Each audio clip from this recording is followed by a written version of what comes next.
Hello बच्चों, कैसे हैं आप? सब कुछ अच्छा और हम लोग भी अच्छे हैं और आप भी अच्छे हैं।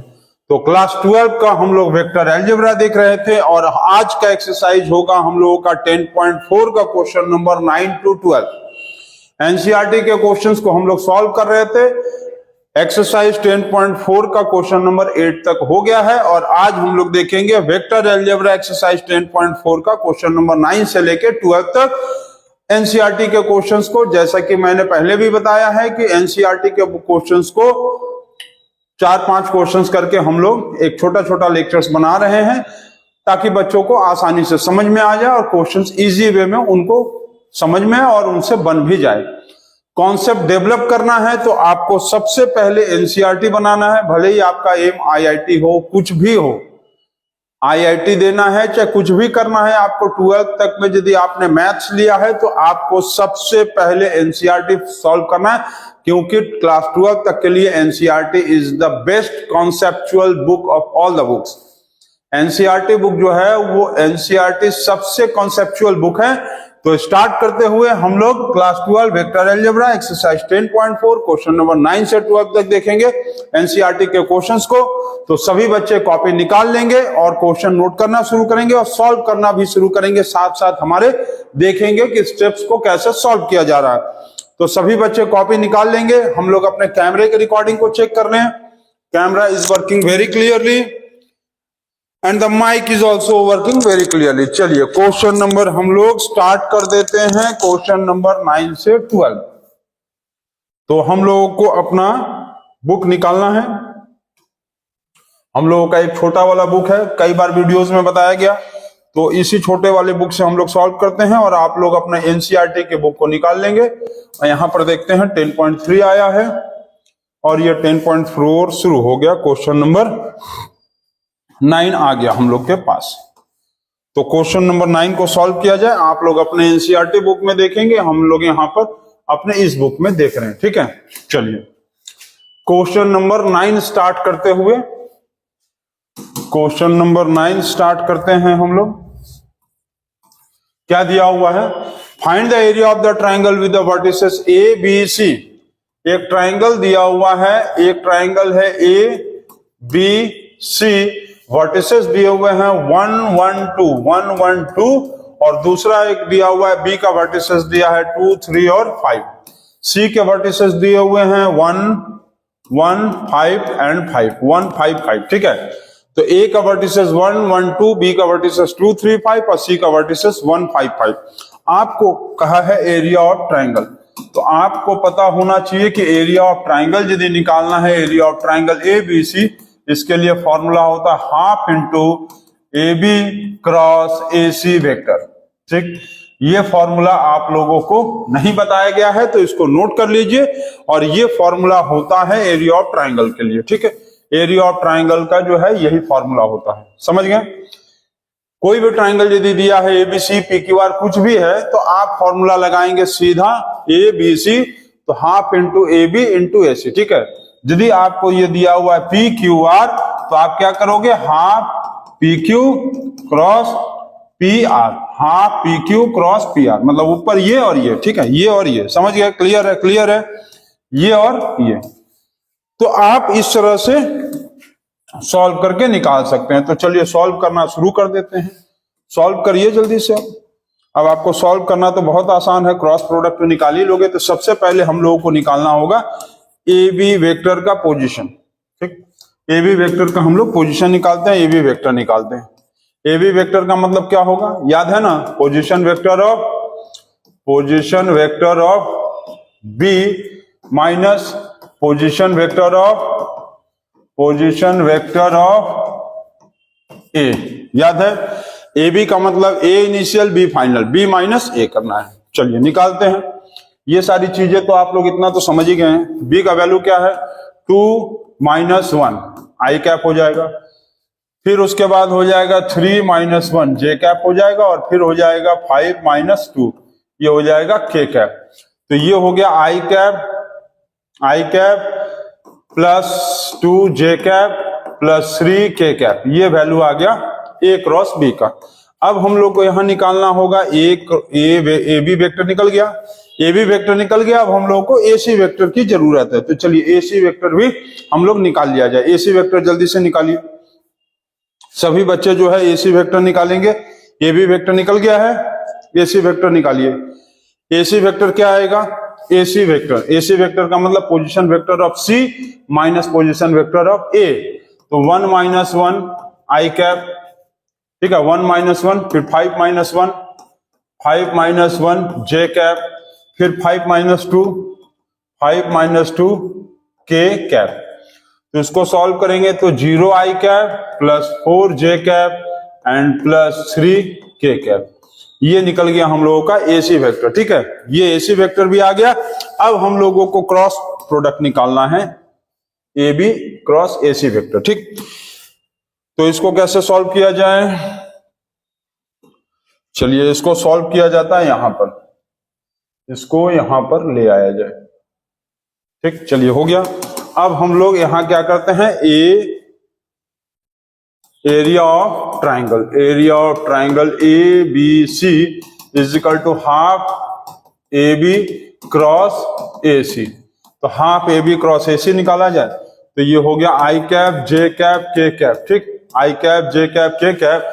आई कैप का ए बी का दिया हुआ है 1 2 3, 1 2 3, और ए सी का दिया हुआ है 0 4 3, 0 4 3। क्लियर? अब इसको सॉल्व किया जाए, चलिए सॉल्व करते हैं। तो आई कैप, आई में हम बोले थे प्लस होगा, याद है? आई में याद है ना, आई में बोला गया है प्लस होता है, और जे में, आई में प्लस, जे में माइनस, के में प्लस। याद है कि सभी बच्चे भूल गए? आई में क्या होगा? आई में प्लस, जे में माइनस और के में प्लस, ठीक। तो ये हम लोग आई को निकालना है, तो आई को छिपा लीजिए। 2 × 3 - 4 × 3 माइनस जे कैप खत्म हो गया, तो 1 × 3 - 0 × 3 प्लस के कैप हो गया, तो ये हो गया 1 × 4 - 0 × 2, ठीक। अब यहां पर हम लोग आगे सॉल्व करेंगे तो क्या आएगा? आई कैप 6 - 12 -6, और यहां पर होगा जे कैप, ये हो गया 3, और ये हो गया प्लस के कैप, तो ये आएगा 4। तो ये वैल्यू आया -6 आई कैप -3 जे कैप प्लस 4 के कैप। अब हम लोगों को इसका मैग्नीट्यूड निकालना है, मैग्नीट्यूड निकाल के हाफ करना है, ठीक है। इतना तक नोट कर लिए हैं सभी बच्चे? सभी बच्चे इतना नोट कर लिए हैं तो इसको इरेज कर दिया जाए। सभी बच्चे इतना नोट कर लिए हैं तो इसको इरेज कर दिया जाए। अब यहां पर हम लोग इसको सॉल्व कर लेते हैं, ठीक। चलिए सॉल्व किया जाए, तो सॉल्व करते हैं आगे। Area of triangle A B C का भी क्या आया value? Half A B cross A C, A B vector cross A C vector का मैग्नीट्यूड। तो इसका मैग्नीट्यूड निकाल लो, A B cross A C vector का आप मैग्नीट्यूड निकाल लो। तो ये वैल्यू आया है, इसका मैग्नीट्यूड निकाल लो यहाँ पर। -6 का स्क्वायर प्लस -4 का स्क्वायर, -4 नहीं -3 का स्क्वायर, और फिर प्लस 4 का स्क्वायर, और ये हो गया अंडर रूट, ठीक है। -6 का स्क्वायर, -3 का स्क्वायर और प्लस 4 का स्क्वायर, ये हो गया 36 + 9 + 16। अब ऐड करेंगे तो क्या आएगा? 45 और रूट 61। रूट क्या आया? 61। तो यहां पर आएगा हाफ रूट 61, ये आएगा स्क्वायर यूनिट्स। ये आ गया एरिया ऑफ ट्राइंगल, ठीक। ये जो निकल के आया, ये आया area of triangle A B C. तो ये आपका आंसर आ गया। तो एरिया ऑफ ट्राइंगल के लिए फॉर्मूला सीधा लगाना है, half A B cross A C vector का मैग्नीट्यूड। तो क्रॉस वेक्टर निकाल देंगे दोनों का, और उसके बाद हाफ कर देंगे तो निकल जाएगा एरिया ऑफ ट्राइंगल एबीसी, ठीक है। चलिए इसको नोट करिए, इसके बाद का क्वेश्चन जल्दी से हम लोग देखते हैं। ये हो गया, सभी बच्चों का हो गया है। चलिए अब इसके बाद हम लोग देखते हैं आगे का नेक्स्ट क्वेश्चन। तो इसके बाद नेक्स्ट क्वेश्चन अब होगा, ये क्वेश्चन नंबर था 9।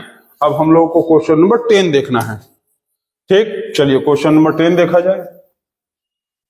क्वेश्चन नंबर 10 देखा जाए। क्वेश्चन नंबर 10 पढ़िए क्या है। तब तक सभी बच्चे, जो बच्चे नोट कर चुके हैं, इसको आप लोग नोट करिए और क्वेश्चन नंबर 10 देखिए। क्वेश्चन नंबर 10 आ गया यहां पर हम लोग का बुक, इसको बड़ा कर लिया जाए। चलो भाई नेक्स्ट पेज पे चलना पड़ेगा। क्वेश्चन नंबर हम लोग का 10 आ गया यहां पर। क्वेश्चन नंबर 10 क्या दिया हुआ है? क्वेश्चन नंबर 10 दिया हुआ है कि find the area of parallelogram. Area of parallelogram दिया है। अच्छा, एरिया ऑफ पैरेललोग्राम कहे चाहे आपको एरिया ऑफ रेक्टेंगल कहेगा, सेम चीज होना है। एरिया ऑफ पैरेललोग्राम कहे चाहे एरिया ऑफ रेक्टेंगल कहेगा, सेम चीज निकालेंगे इसमें। एरिया ऑफ पैरेललोग्राम कहे चाहे एरिया ऑफ रेक्टेंगल कहेगा, सेम होगा, याद रखेंगे। एरिया ऑफ पैरेललोग्राम चाहे एरिया ऑफ रेक्टेंगल कहेगा, सेम। इसके लिए क्या होगा? इसके लिए हम लोग को फॉर्मूला क्या लगाना होगा? जैसे ये हो गया ए बी सी, देखो नोट करो आप, ए बी सी डी। तो हम लोग क्या करेंगे?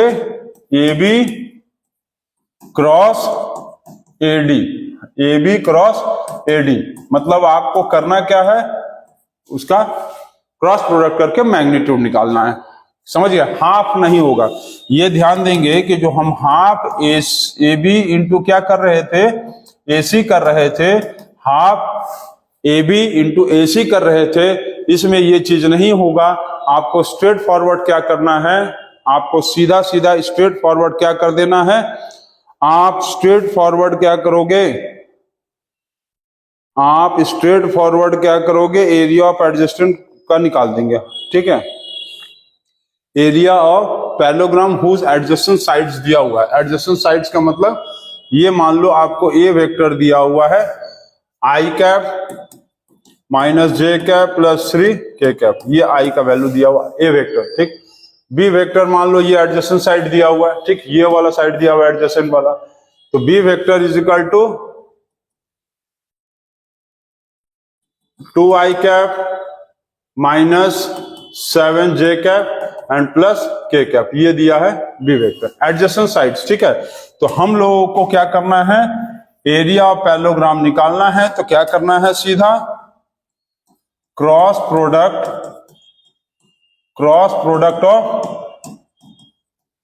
प्रोडक्ट ऑफ एडजेसेंट साइड्स और उसका मैग्नीट्यूड निकालना है। मतलब आपको क्या करना होगा? A B into A D कर लीजिए, A B into A D करके A B into A D क्या करेंगे? A B A D cross product और उसका मैग्नीट्यूड, ठीक है। हम लोग इसको ऐसे भी लिख सकते हैं, ए वेक्टर क्रॉस बी वेक्टर और इसका मैग्नीट्यूड। स्ट्रेट फॉरवर्ड एकदम सीधा सीधा क्वेश्चन। तो चलिए नोट करते हैं और सॉल्व करते हैं। तो आई कैप, जे कैप और के कैप। तो यहां पर ए वेक्टर में क्या दिया हुआ है? ये ए है और ये बी है। ए बी वेक्टर में दिया हुआ है 1 माइनस 1 3 और बी वेक्टर दिया हुआ है 2 माइनस 7 और 1, 2 माइनस 7 और 1। अब इसका हम लोगों को जैसे कि आपको हम बताए हैं, आई वेक्टर में प्लस, जे वेक्टर में माइनस, के वेक्टर में प्लस, यही ना होता है? यही होता है ना, हम बार बार बता रहे हैं। चलिए सॉल्व करते हैं। I vector cross I vector को छिपा लीजिए, बचा क्या? Minus 1 into 1 minus minus 7 into 3 minus J vector में जे को छिपा लीजिए, 1 इंटू 1 माइनस 2 इंटू 3, ठीक है। अब इसके बाद हम लोग क्या करेंगे? प्लस के वेक्टर, तो के वेक्टर को छिपा देंगे, के वेक्टर छिप जाएगा तो क्या आएगा? 1 इंटू माइनस 7 और फिर माइनस 2 इंटू माइनस 1। सॉल्व करेंगे। आई vector minus 1 plus 21 minus J vector 1 minus 6 plus के वेक्टर माइनस 7 और प्लस 2, कितना आएगा? 19 आई कैप, ये हो गया माइनस प्लस 5 जे कैप और ये हो गया माइनस 5 के कैप। ये आ गया हम लोगों का ए cross B vector. A cross B vector का वैल्यू आ गया I cap 19 I cap plus 5 J cap minus 5 के कैप। तो आप सभी बच्चे इसको मिलाएंगे कि आंसर क्लियर है, सही है। ओ माय गॉड, एक मिस्टेक मिल गए हैं। अभी बोल ही रहे थे तब तक मिस्टेक मिल ही गया हमको। यहां पर देखो मिस्टेक है, मिस्टेक इज हियर, ठीक। मिस्टेक क्या है? माइनस 1 प्लस 21 होगा 20 आई कैप, ठीक है। देखो बोल ही रहे थे तब तक मिस्टेक मिल ही गया। ये क्या हो गया भाई, हाँ ये हो गया 20 आई कैप। ठीक है, ये क्या आएगा 20 आई कैप। तो 20 आई कैप प्लस 5 जे कैप माइनस 5 के कैप। ठीक है, अब इसके बाद हम लोगों को इसको मैग्नीट्यूड निकालना है, तो इसका मैग्नीट्यूड निकाला जाए। चलिए इसको यहां पर ले आते हैं, इसका हम लोग मैग्नीट्यूड निकालते हैं। तो मैग्नीट्यूड निकाल दिया जाए, तो area of parallelogram is equal to क्या आया, ए क्रॉस बी वेक्टर का मैग्नीट्यूड। इसको हम लोग ऐसे भी लिखे थे, ए बी क्या था, A B cross A D vector का मैग्नीट्यूड। तो चलिए ए बी इसका मैग्नीट्यूड निकालो, 20 square plus 5 square plus minus 5 का स्क्वायर कितना आएगा, 400 प्लस 25 प्लस 25, ये हो गया 450। इसको सॉल्व करेंगे तो हम लोग क्या लिख सकते हैं, 9 इंटू 5 इंटू 5 इंटू 2 लिख सकते हैं। 9 इंटू 5 इंटू 5 इंटू 2, 9 का 3 हो गया, 2 5 का 1 5 होगा, और ये हो गया √2। तो 5 3 या 15 √2 स्क्वायर यूनिट। ठीक है, तो एरिया ऑफ पैरेललोग्राम जो है वो एरिया ऑफ ट्राइंगल का जस्ट डबल होता है, एरिया ऑफ पैरेललोग्राम का जस्ट डबल होता है। तो एरिया ऑफ ट्राइंगल के लिए हम लोग को लगाना था half cross A B into A C.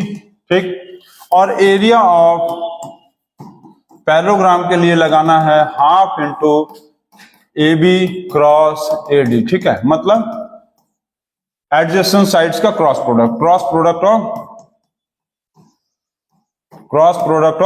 Adjacent side. ठीक है, क्लियर है, एडजेसेंट साइड्स उसका निकाल के क्रॉस प्रोडक्ट हम लोग को क्या करेंगे, इसका मैग्नीट्यूड निकाल देंगे। तो यहां पर 1/2 नहीं होना चाहिए। ठीक, यहां पर 1/2 एरिया ऑफ पैरेललोग्राम में नहीं होगा और एरिया ऑफ ट्राइंगल में होगा। क्लियर है, तो ये हम लोगों का बन गया क्वेश्चन नंबर 10। चलिए क्वेश्चन नंबर 10 बनाने के बाद अब क्वेश्चन नंबर हम लोग 11 पे पहुंचते हैं और देखते हैं कि क्या है। तो जल्दी से पढ़िए आप सभी बच्चे जो है क्वेश्चन नंबर 11 को पढ़ेंगे, बहुत जल्दी से पढ़ेंगे सभी बच्चे जो है, पढ़ेंगे क्वेश्चन नंबर 11। चलिए देखा जाए 11 नंबर क्वेश्चन क्या है। सभी बच्चे एनसीईआरटी के बुक को अपने पास रखेंगे और एनसीईआरटी के बुक से क्वेश्चन को जरूर से मैच करेंगे, क्योंकि हम लोग एक डिजिटल और एक सॉफ्ट कॉपी और एक हार्ड कॉपी दोनों रखते हैं। जैसे कि मान लो कहीं हो सकता है इस पीडीएफ फॉर्मेट में कहीं क्वेश्चन गलत दे दे तो दिक्कत हो जाएगा। चलिए क्वेश्चन नंबर अब हम लोगों के पास आ जाता है, क्वेश्चन नंबर 11 देखा जाए। हम लोगों को देखना है क्वेश्चन नंबर 11। तो what is the question number 11? Question number 11 पढ़ा जाए, चलिए पढ़ लेते हैं। Let the vectors, question number 11 में दिया let the vectors A vector and B vector such that magnitude of A vector and magnitude of B vector दिया हुआ है। ठीक, मैग्नीट्यूड ऑफ ए वेक्टर दिया हुआ है 3 और बी वेक्टर का मैग्नीट्यूड दिया हुआ है √2/3। आपको कहा है then A cross B vector, A vector cross B vector लिखा हुआ है कि इज अ यूनिट वेक्टर, तो find the angle between the vector, find the angle between A vector and B vector. A vector और B vector के बीच में आपको एंगल फाइंड आउट करना है। तो इसको आप पढ़िए और जल्दी से कोशिश करिए सॉल्व करके देखिए, सॉल्व कर सकते हैं, जल्दी से बताएंगे आंसर सभी बच्चे। हो गया है, सभी बच्चे बना लिए हैं। देखिए A vector, A magnitude of A vector दिया है 3, मैग्नीट्यूड ऑफ बी वेक्टर दिया है 2/√3। ठीक है, और ये लिखा हुआ है कि A cross B is a unit vector. यहां ध्यान देंगे क्या दिया हुआ है कि A cross B is a unit vector, इसका मतलब क्या होगा, यही सब क्वेश्चन का सेंस है। इसका मतलब क्या होगा, इज अ यूनिट वेक्टर का मतलब होगा ए क्रॉस बी का यदि हम लोग मैग्नीट्यूड निकालेंगे तो आना चाहिए 1। ए वेक्टर क्रॉस बी वेक्टर का दिया हुआ है यूनिट वेक्टर, इसका मतलब है कि हम इसका यदि मैग्नीट्यूड निकालेंगे तो क्या आना चाहिए, इसका मतलब है कि इसका मैग्नीट्यूड निकालेंगे तो क्या आना चाहिए, 1 आना चाहिए ना, 1 आना चाहिए। ठीक, चलिए अब हम लोग क्रॉस फॉर्मूला लगाते हैं। हम लोग यहां से सॉल्व करते हैं। देखो A cross B vector, A cross B vector का फॉर्मूला क्या होता है, A vector magnitude, B vector magnitude और sine theta. A vector magnitude, B vector magnitude is equal to sine theta. ठीक है, अब ये दिया हुआ है क्योंकि यूनिट वेक्टर है, इसका मतलब इसका वैल्यू होगा 1। ये दिया हुआ है यूनिट वेक्टर, मतलब इसका वैल्यू 1, और ए वेक्टर का मैग्नीट्यूड दिया है 3 और बी वेक्टर का मैग्नीट्यूड दिया है 2/√3। क्लियर, समझ रहे हैं। और ये हो गया आपको साइन थीटा, ये हो गया साइन थीटा, समझे। A vector cross B vector unit vector, इसका मतलब इसका मैग्नीट्यूड 1, तो A cross B is equal to A vector B vector sine theta होता है, याद है ना। क्रॉस में साइन थीटा होता है, डॉट में ए डॉट बी होता था कॉस थीटा, तो क्रॉस है साइन थीटा होगा, डॉट होता तो कॉस थीटा होता। इसका वैल्यू 1 यूनिट वेक्टर है, इसका वैल्यू 3 और इसका वैल्यू 2/√3 कैंसल हो गया। 1/√2 is equal to sine theta. अब ये बताओ कि 1/2 कितने में आता है साइन थीटा, जल्दी से बताएंगे। 1/2 का मतलब क्या होगा, sine 45 degree is equal to sine theta. इसका मतलब ये होगा, इसका मतलब ये होगा कि theta is equal to 45 degree मतलब π/4, तो थीटा इज इक्वल टू π/4 हो गया। समझ गए कैसे आया। थीटा को आपको पाई में यदि कन्वर्ट करना है तो क्या करते हैं, 180 इंटू क्या करते हैं, याद है, π/180, क्या करते हैं, π/180। इतना इजी चीज हम बताने जा रहे थे कि स्टाइलर हमारे हाथ से अपने आप गिर गया कि सर ये क्या कर रहे हैं, इतनी इजी चीज को क्यों बता रहे हैं। तो थीटा को यदि पाई में चेंज करना है तो क्या करना है, थीटा को पाई में चेंज करना है तो 180/π इंटू 45 डिग्री। ठीक है, थीटा को पाई में चेंज करना है तो क्या करना होता है, थीटा को आपको पाई में चेंज करना है तो क्या करोगे, π/180 इंटू थीटा। क्लास 11 का ट्रिग्नोमेट्री में पढ़े होंगे। थीटा को पाई में चेंज करना है तो π/180 इंटू थीटा, तो π/180 इंटू 45 कैंसिल करेंगे 4, तो ये आया π/4। 45 डिग्री का मतलब π/4। ठीक है, 45 डिग्री का मतलब होगा π/4, समझ गए, इज इक्वल टू π/4। तो ये आंसर आ गया π/4। तो क्वेश्चन नंबर 11 भी हो गया, तो इसको नोट करेंगे। और बहुत ही इजी क्वेश्चन था। क्वेश्चन नंबर 12 पढ़ेंगे। चलिए क्वेश्चन नंबर 12 पढ़ाया जाए। सभी बच्चे क्वेश्चन नंबर 12 पढ़ेंगे, इजी हो रहा है क्वेश्चन। और ये अब हम लोग 10.4 खत्म करते हुए 10.4 के लास्ट क्वेश्चंस को अब हम लोग को देखना है। तो मजा आ रहा है। हम पहले भी पढ़ाए थे, जब पहला दिन इंट्रोडक्शन स्टार्ट किए थे वेक्टर अलजेब्रा का, तो मैंने कहा था कि आपको क्वेश्चंस बनाने में बिल्कुल समय नहीं लेंगे। तो कहीं ना कहीं आज वो चीजें सही आ रहा है। आप क्वेश्चंस को इजी गोइंग में एकदम आसानी से समझ ले रहे हो, क्योंकि आपने इंट्रोडक्शन के लेक्चर्स को अच्छे से देखा है। क्वेश्चन नंबर 12 सॉल्व करते हैं। इस एक्सरसाइज का 1 दर्जन क्वेश्चन हो गया है, लास्ट नंबर बना रहे हैं 1 दर्जन नंबर वाला। तो एरिया ऑफ रेक्टेंगल दिया हुआ है, आपको फाइंड आउट करना है। एरिया ऑफ रेक्टेंगल आपको फाइंड आउट करना है, दिया नहीं। खुशी ज्यादा हो गई है कि भाई चलो एक्सरसाइज आज खत्म हो रहा है। इस लेक्चर में एक्सरसाइज हम लोग 10.4 खत्म करेंगे। ABCD का दिया हुआ है पोजीशन वेक्टर ABCD। ठीक है, ABCD का पोजीशन वेक्टर दिया हुआ है और यहां पर लिखा हुआ है, इसका दिया हुआ है, मान लो A का दिया हुआ है। चलो A का वैल्यू क्या है, i cap minus i cap plus 1/2 j cap और plus 4k cap plus 4k cap 4k cap. ठीक है, 4k कैप हो गया। B वेक्टर दिया हुआ है, दूसरा वाला दिया हुआ है i cap plus 1/2 j cap plus 4k cap. Clear. तीसरा दिया हुआ है i cap minus 1/2 j cap plus 4k cap. Fourth वाला दिया हुआ है minus i cap minus 1/2 j cap और प्लस 4k कैप। आप क्वेश्चन को बुक से मिला लेंगे, क्वेश्चंस को आप बुक से मिला लीजिए।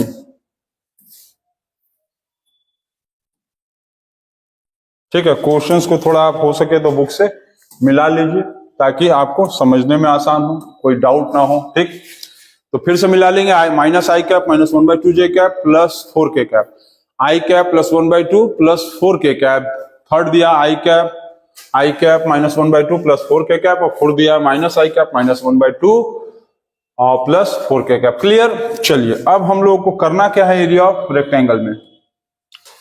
तो एरिया ऑफ रेक्टेंगल निकालने के लिए क्या करना है हम लोगों को, सीधा एडजेसेंट साइड का cross product. Area of rectangle निकालना है तो कोई भी एडजेसेंट साइड का क्रॉस प्रोडक्ट ले लो, इन दोनों का ले लो, या तो चाहे आप ऐसे ले लो A B cross B C, कोई भी आप ले लो, A B cross B C, A B cross A D ले लो या A B cross B C ले लो, कहीं से भी ले लो, आ जाएगा। तो हम लोग चलो पहले निकालते हैं ए बी वेक्टर क्या होगा। ए बी वेक्टर का मतलब बी माइनस है, ए बी वेक्टर मतलब बी माइनस है, तो यहां 1 और ये माइनस, ठीक, 1 माइनस 1 प्लस हो जाएगा आई कैप, ये आई कैप और ये माइनस और माइनस प्लस आई कैप, 1/2 माइनस 1/2, ठीक, 1/2 माइनस 1/2 जे कैप, फिर हो गया 4 माइनस 4, तो ये होगा 4 माइनस 4 के कैप, कितना आया 2 i cap plus 0 J cap plus 0 के कैप, मतलब हो गया 2 आई कैप। ये आ गया हम लोगों का ए बी वेक्टर। ठीक है, ये हम लोगों का आ गया ए बी वेक्टर। क्लियर है, यहां तक सही है, सही निकला है, ये वैल्यू सही है, ठीक है। चलो उसके बाद वाला, उसके बाद का वैल्यू निकालेंगे। क्या निकालना है अब हमको, एडी वेक्टर चलो निकालो। एडी वेक्टर निकालेंगे तो क्या होगा, माइनस फिर ये प्लस, मतलब -1 प्लस 1 आई कैप, ठीक, समझ लो तो उतना माइनस, ठीक है। एडी का मतलब क्या होगा, डी माइनस ए, एडी का मतलब होगा डी माइनस ए होगा, और एबी का मतलब क्या होगा, बी माइनस ए होगा ना, तो -1 माइनस माइनस प्लस, ठीक, -1/2 और यहां भी -1/2 जे कैप, ठीक, जे ऐसे लिख लें, चलो जे कैप हो गया। अब 4 माइनस 4 के कैप, तो ये आएगा 0 आई कैप, ये हो जाएगा माइनस 1/2 माइनस 1/2 -1 हो जाएगा, -1 जे कैप, और ये हो जाएगा 0 के कैप, तो ये आया माइनस जे कैप। एडी का वैल्यू आ गया। ठीक, अब हम लोगों को क्या करना है कि इन दोनों का क्रॉस प्रोडक्ट करना है, दोनों का क्रॉस प्रोडक्ट। ठीक है, क्लियर है, तो दोनों का क्रॉस प्रोडक्ट निकाला जाए। चलिए दोनों का क्रॉस प्रोडक्ट निकालते हैं। तो दोनों का क्रॉस प्रोडक्ट निकाल लिया जाए। ये हैंग करने लग रहा है हम लोगों की तरह ना। Area of rectangle is equal to क्या आया था, A B vector cross A D vector का मैग्नीट्यूड। तो ए बी वेक्टर क्या था, ए बी वेक्टर क्या था, 2 आई कैप, ठीक है, और क्रॉस क्या करना है, माइनस जे कैप से। और यहां पर आप सॉल्व कैसे करोगे, ऐसे भी आई cap J cap K cap, I cap J cap K cap, तो आई कैप में क्या होगा 2 0 0 और जे कैप में होगा -1 0 0, यही ना होगा, यही होगा कि नहीं होगा, होगा कि नहीं होगा, होगा। चलो फिर से और अच्छे से समझ लो, 2 i cap plus 0 J cap plus 0 के कैप,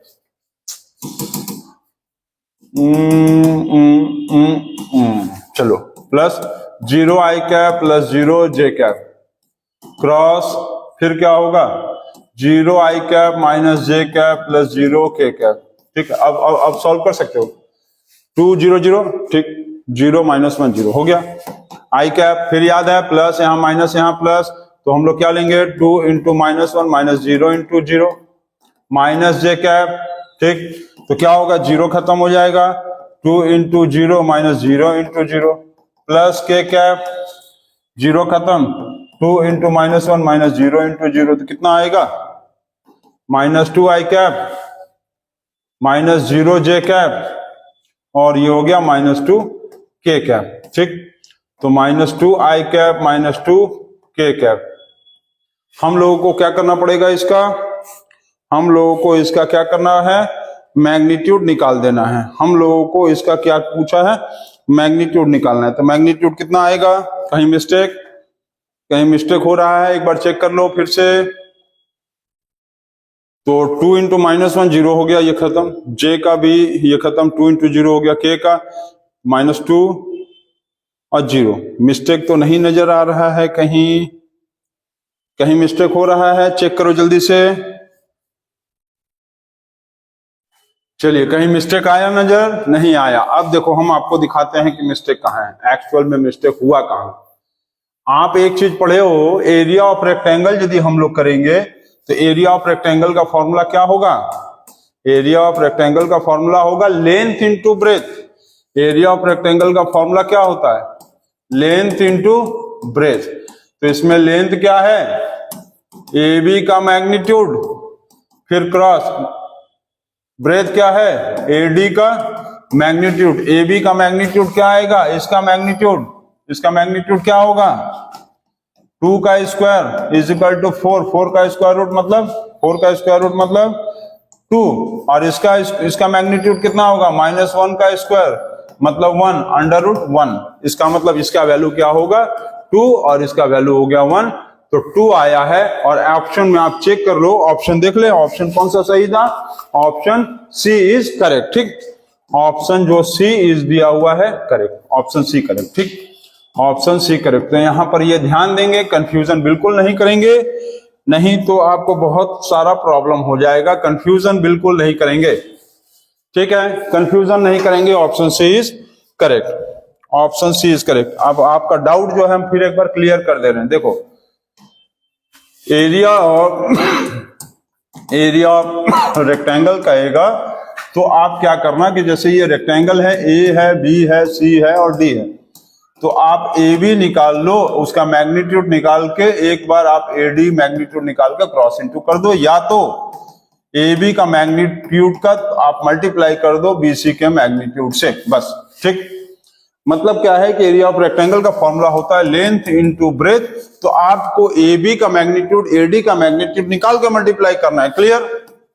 लेकिन यही आपको यदि एरिया ऑफ पैरेललोग्राम कहेगा तो आप ये यदि ए बी सी डी है, आप पहले क्या करोगे, A B vector cross A D vector, A B vector cross A D vector का, A B cross A D vector का मैग्नीट्यूड पहले आपको क्या करना पड़ेगा, क्रॉस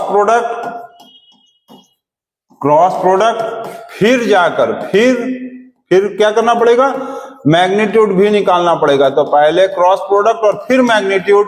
और एरिया ऑफ रेक्टेंगल में क्या करना होगा, आपको मैग्नीट्यूड निकालकर मल्टीप्लाई करना है, मैग्नीट्यूड निकालकर मल्टीप्लाई करना है। जैसे कि हम मैग्नीट्यूड निकाल के हम लोग मल्टीप्लाई किए हैं, देखो इसीलिए कंफ्यूजन हो रहा था। तो कंफ्यूजन बिल्कुल नहीं होना चाहिए, ए बी निकाल लेंगे, ए डी निकाल लेंगे और दोनों का हम लोग मैग्नीट्यूड निकाल के मल्टीप्लाई कर देंगे लेंथ इंटू ब्रेथ वाला फॉर्मूला लगा के, तो आंसर आ जाएगा। तो ये हो गया आप लोगों का एक्सरसाइज 10.4 जो है कंप्लीटेड। तो ये कंप्लीटेड हो गया एक्सरसाइज 10.4 वेक्टर अलजेब्रा का। अब इसके बाद हम लोग देखेंगे मिसलेनियस, जो कि बहुत ज्यादा इंपॉर्टेंट है अगले वीडियो में, और नेक्स्ट लेक्चर में मिसलेनियस देखना है जो कि बहुत ज्यादा इंपॉर्टेंट है। तो आप लोग इसको बनाते रहिए और ध्यान देते रहिए। तो thank you and take care.